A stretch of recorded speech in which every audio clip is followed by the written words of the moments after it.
থৈ পাছতেই মহামুনি কথা এই পথেৰে অমৰাৱতীলৈ কৰিব গমন তেওঁৰ বাবে কিছু সময় কৰি অপেক্ষা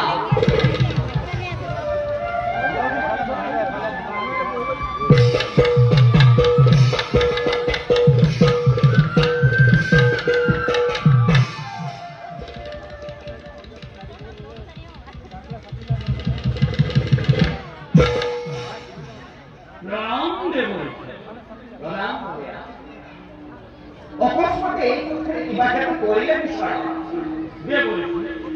মই স্বৰ্গৰ অভিমুখে যাত্ৰা কৰিব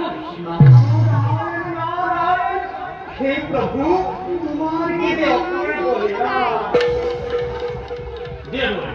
শুনিব হঠাৎ ইমান আনন্দিত হোৱাৰ কাৰণ কি বুজিব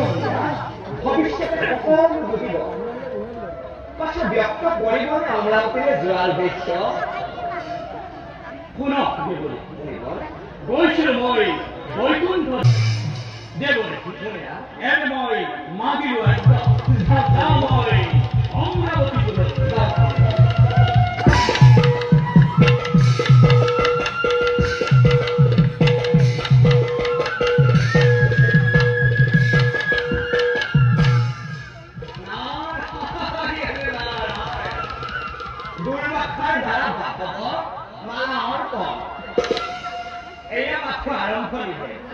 ইয়াৰ পৰাই মই চাপোৰ হ'ব দৈত্যপতি বুলি আৰু দেৱতাৰ হ'ব গৰ্ব গৰ্ব যাওঁ